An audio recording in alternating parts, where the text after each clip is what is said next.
How to connect Squarespace domain to Google Sites.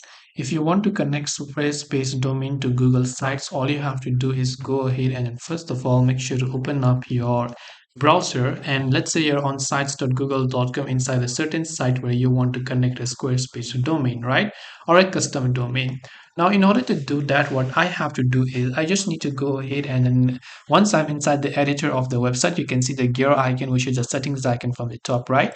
I simply have to go there, and under settings I can see a couple of options where all I have to do is simply go to this option that says custom domains.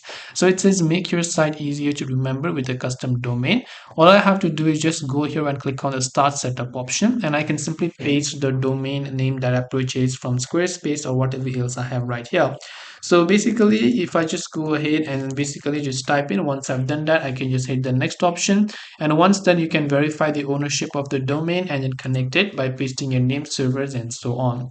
And that's all it takes for you to go ahead and then basically add or connect Squarespace domain to Google Sites. If you have any questions, feel free to leave them down below. Thank you for watching and see you in the next video.